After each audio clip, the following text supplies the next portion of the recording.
Capítulo 10. Autodisciplina.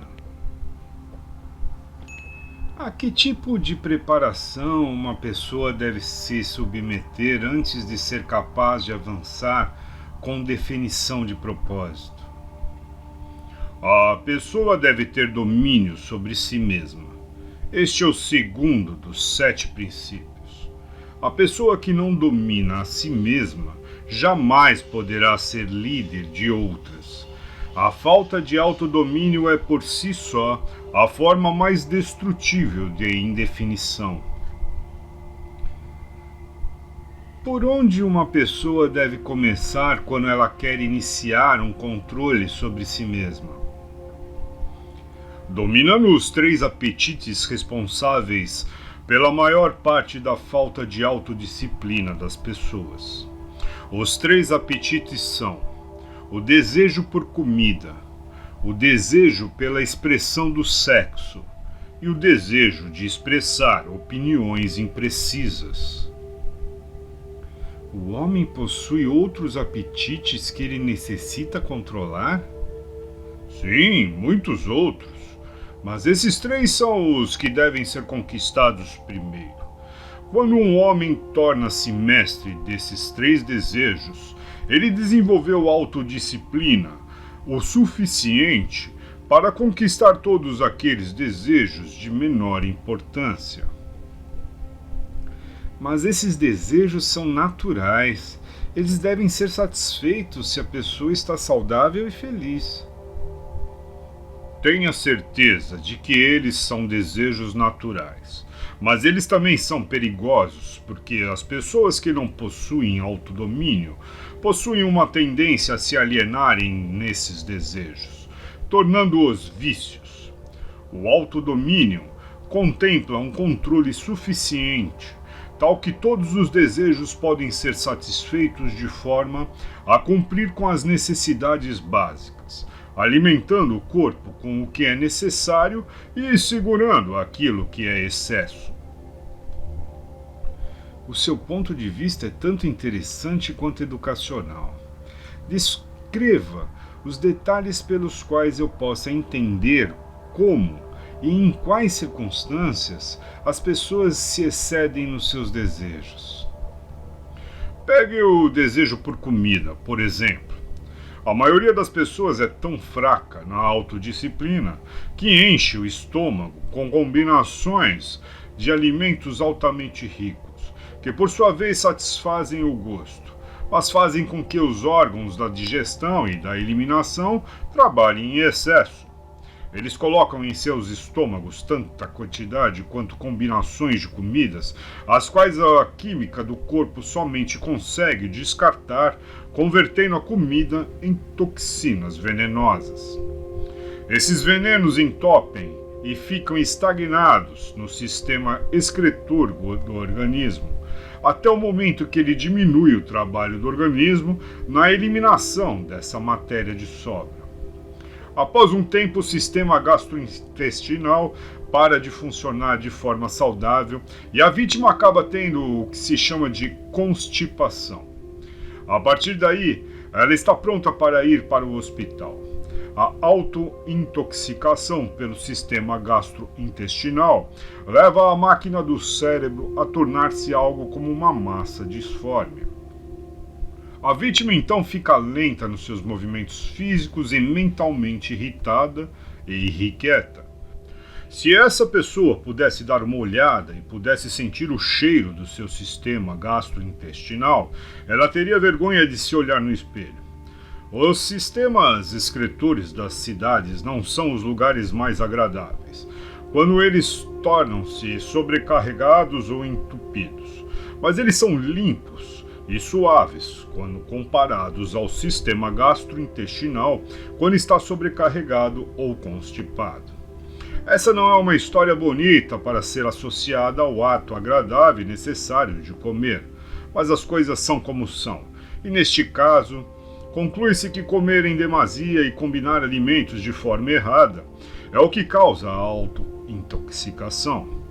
As pessoas que comem sabiamente e mantêm os seus sistemas excretores limpos dificultam o meu trabalho, Porque um sistema intestinal em perfeito funcionamento significa um corpo saudável e um cérebro que funciona de forma apropriada. Imagine, se a sua imaginação consegue chegar a tal ponto, como qualquer ser humano poderia mover-se com definição de propósito com seu sistema intestinal com uma quantidade tal de veneno, o suficiente para matar 100 pessoas, se fosse injetado diretamente na corrente sanguínea? E todo esse problema é o resultado da falta de controle sobre o apetite por comida? Bem, se você desejar ser absolutamente correto, deveria dizer que comer de forma inapropriada é a grande responsável pela grande maioria das doenças do corpo e praticamente todas as dores de cabeça. Se você quer prova disso, selecione 100 pessoas que sofrem com enxaqueca e dê a cada uma delas uma lavagem intestinal completa, com um grande enema. E observe que não menos do que 95 das dores de cabeça desaparecerão dentro de alguns minutos, após os seus intestinos terem sido liberados. Por tudo que você diz sobre o trato intestinal, tenho a impressão de que o domínio sobre o apetite físico por comida significa também o domínio sobre o hábito de negligenciar e manter os intestinos limpos. Isso está correto? Sim, isso é verdade. Tão importante quanto eliminar o lixo do organismo e as porções não utilizadas de comida é ingerir as quantidades corretas, bem como as combinações adequadas de alimentos. Nunca pensei na autointoxicação como sendo um dos seus instrumentos para controlar as pessoas e estou totalmente chocado em saber quantas pessoas são vítimas desse sutil inimigo. Vamos ouvir o que você tem a dizer desses outros dois desejos. Bem, vamos falar do desejo por sexo. Essa é uma força com a qual controla os fracos e os fortes, os velhos e os jovens, os ignorantes e os sábios.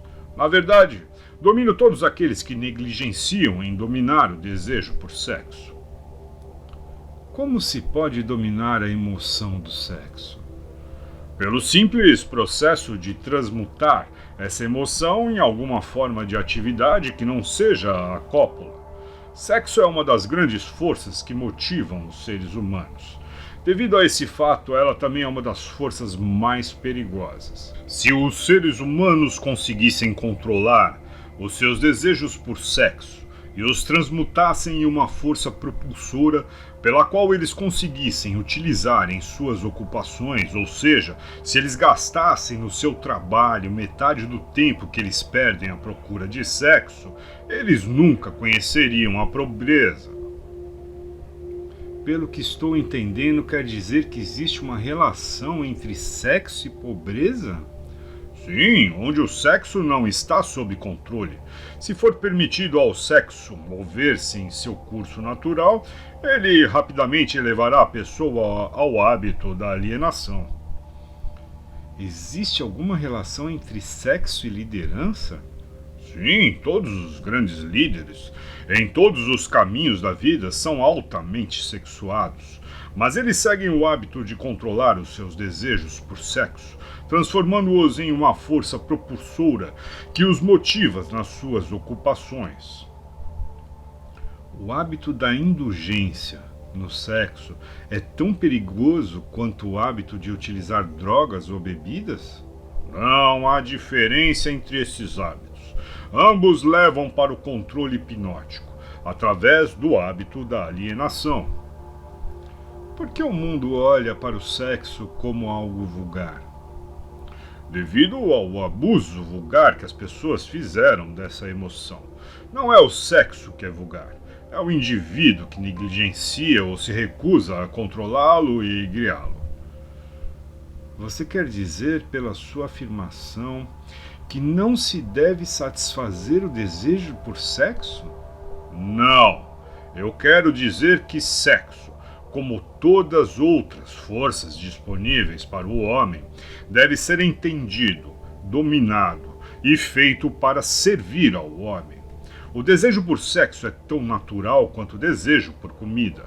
Esse desejo não pode ser aniquilado, assim como não se pode parar um rio de fluir. Se a emoção do sexo fosse desligada do seu modo de expressão natural, ela se quebraria em outras formas menos desejáveis, assim como um rio, se represado, procura quebrar e fluir na volta da represa. A pessoa que possui autodisciplina entende a emoção do sexo, a respeita e aprende a controlar e a transmutá-la em atividades construtivas. Quais são os prejuízos decorrentes do desejo excessivo de sexo? O maior dos danos é aquele que priva a fonte de uma das maiores forças propulsoras do homem e gasta, sem uma compensação adequada, a energia criativa do homem. Ele dissipa a energia necessária pela natureza para manter a saúde física. O sexo é a força terapêutica mais útil da natureza, mas em excesso diminui a energia magnética, que é a fonte de uma personalidade atrativa e agradável. Ele remove o brilho dos olhos e acaba gerando discórdia no tom de voz de uma pessoa. Destrói o entusiasmo, acaba com a ambição e leva inevitavelmente para o hábito da alienação em todos os assuntos. Eu gostaria que você respondesse a minha questão de outra forma, dizendo-me quais os fins benéficos que a emoção do sexo pode trazer, se for dominada e transmutada. O sexo controlado fornece a força magnética que atrai as pessoas uma para a outra. É o fator mais importante de uma personalidade agradável. Ele dá qualidade ao tom de voz e capacita uma pessoa a conseguir, através da voz, incitar um sentimento desejado. Ele serve, melhor do que qualquer coisa, para dar força motivacional aos desejos de uma pessoa. Ele mantém o sistema nervoso carregado com a energia necessária para dissipar a energia através de todo o corpo, mantendo-o funcionando apropriadamente. Ele afia a imaginação e capacita uma pessoa para criar ideias úteis. Ele fornece agilidade e definição para os movimentos físicos e mentais. Ele fornece à pessoa persistência e perseverança, na busca por um objetivo maior na vida. Ele é um grande antídoto para todas as formas de medo. Ele fornece imunidade contra o desencorajamento.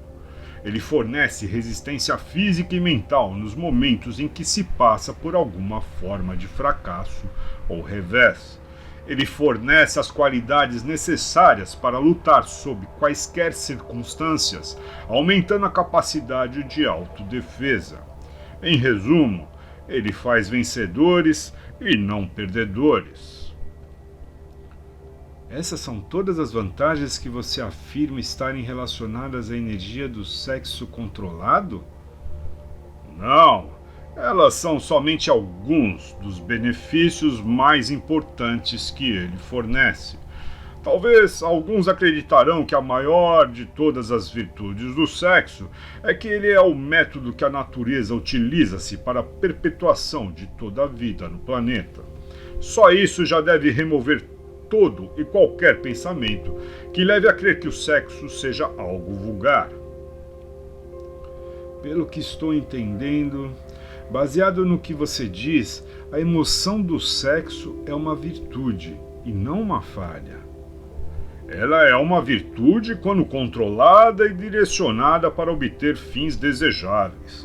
Ela é uma falha quando negligenciada e quando se permite sair do controle e levar-nos a atos de luxúria. Por que essas verdades não são ensinadas para as crianças através de seus pais e das escolas? Ambos negligenciam isso porque, na verdade, desconhecem a real natureza do sexo. Para a manutenção da saúde do corpo é tão necessário que se entenda e se use apropriadamente a emoção do sexo quanto é manter o sistema intestinal limpo. Os dois assuntos devem ser ensinados em todas as escolas e em todas as casas onde haja crianças. A maioria dos pais não precisaria de instruções adequadas a respeito das funções e do uso do sexo antes que eles pudessem inteligentemente ensinar às suas crianças? Sim, tanto eles quanto os professores das escolas. Qual seria o grau de importância relativa que você daria para a necessidade de conhecimento apurado sobre o assunto sexo? Está próximo do topo da lista. Apenas uma coisa de maior importância para os seres humanos, que é pensar com exatidão. Pelo que estou entendendo, você afirma que o conhecimento das reais funções do sexo e a habilidade para pensar com exatidão são as duas coisas de maior importância para o homem? Essa era a minha intenção, para que você entendesse. Pensar com exatidão vem primeiro, porque é a solução para todos os problemas do homem, a resposta para todas as suas orações, a fonte da opulência e de todas as possessões materiais. O pensamento exato é auxiliado pela emoção do sexo propriamente controlada e direcionada. Isso porque a mesma energia que o homem usa para pensar, ele também usa para o sexo. Ela começa com todos aqueles que desejam ter autodeterminação suficiente para pagar o seu preço. Ninguém consegue estar inteiramente livre, espiritualmente, mentalmente, fisicamente e economicamente, sem aprender a arte do pensamento exato. Ninguém consegue aprender a pensar com exatidão sem incluir, como parte do conhecimento necessário, informações sobre o controle da emoção do sexo através da transmutação. Será uma grande surpresa para muitas pessoas saber que existe uma relação íntima entre o pensamento e a emoção do sexo. Conte-nos agora sobre o terceiro desejo e vamos ver o que isso tem a ver com autodisciplina. O hábito de expressar opiniões imprecisas e desorganizadas é um dos hábitos mais destrutivos. O prejuízo consiste na sua tendência a influenciar as pessoas no ato de adivinhar, em vez de procurar pelos fatos, no momento em que elas formam opiniões, criam ideias ou organizam planos. O hábito desenvolve o que eu chamo de uma mente gafanhoto. É aquela mente que pula de uma coisa para outra, mas nunca chega a lugar nenhum. E claro, o descuido na expressão de opiniões que não são baseadas em fatos leva ao hábito da alienação. A partir desse ponto, é somente um passo ou dois até que estejam amarrados pela lei do ritmo hipnótico, que, por sua vez, automaticamente inibe o pensamento com exatidão. Quais outras desvantagens existem na livre expressão de opiniões? A pessoa que fala demais acaba informando ao mundo todos os seus planos e objetivos, e, por sua vez, fornece aos outros a oportunidade de lucrar com suas ideias. Homens sábios mantêm seus planos para si mesmos e evitam expressar opiniões que não tenham sido solicitadas. Isso previne que outros possam apropriar-se de suas ideias, bem como dificulta o acesso de outros aos seus planos, diminuindo assim as interferências desnecessárias. Por que tantas pessoas insistem no hábito de expressar opiniões não solicitadas? Esse hábito, na verdade, inclui em si mesmo um modo de expressar egocentrismo e vaidade. O hábito de autoexpressão é inerente às pessoas. O motivo por trás do hábito é atrair a atenção de outros e impressioná-los favoravelmente. Na verdade, ele possui justamente o efeito contrário. Quando aquele que se convida a falar atrai a atenção, geralmente ele atrai para si condições desfavoráveis. Sim, quais são as outras desvantagens desse hábito? A pessoa que insiste em falar demais raramente tem a oportunidade de aprender ouvindo outros. Mas não é verdade que um orador que possua uma aura magnética normalmente coloca-se no caminho da oportunidade para beneficiar a si mesmo, atraindo a atenção dos outros através do poder da sua oratória?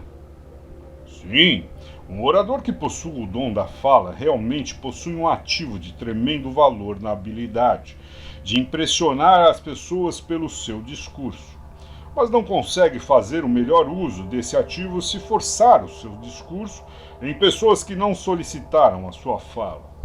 Nenhuma outra qualidade acrescenta mais a personalidade de uma pessoa do que a habilidade de falar com emoção, força e convicção. Mas um orador jamais deve impor o seu discurso sobre outro sem ter sido convidado a fazê-lo. Há um velho ditado que diz que nada vale mais do que seu verdadeiro custo. Isso se aplica tanto para a livre expressão de opiniões, que não são bem-vindas, quanto para as coisas materiais. E sobre as pessoas que expressam as suas opiniões de forma voluntária através da escrita, elas também sofrem da falta de autodisciplina? Uma das piores pestes presentes na Terra é a pessoa que escreve cartas deliberadamente para pessoas públicas de alta proeminência.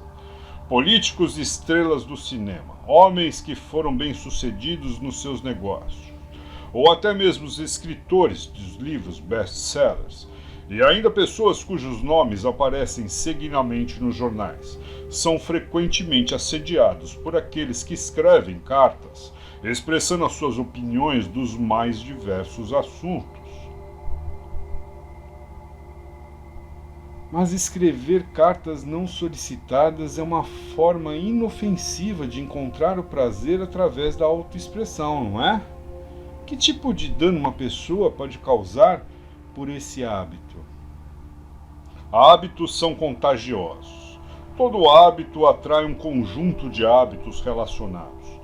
O hábito de fazer qualquer coisa que seja inútil leva à formação de outros hábitos, que também são inúteis, especialmente o hábito da alienação.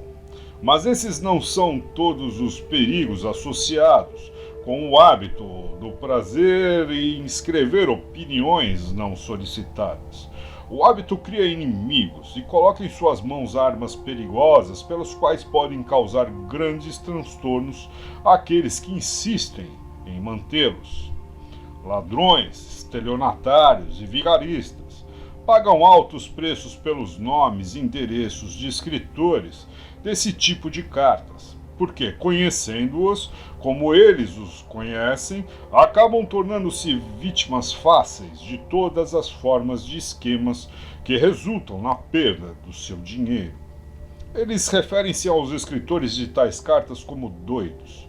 Se você deseja saber o quão idiota essas pessoas são, leia a seção de cartas de leitores de qualquer jornal, a coluna na qual o jornal publica opiniões voluntárias de seus leitores. E você verá por si mesmo como os escritores de tais cartas antagonizam pessoas e trazem para si a oposição de muitas outras. Eu não tinha ideia, Sua Majestade, de que as pessoas podem criar tanta confusão apenas expressando opiniões não solicitadas.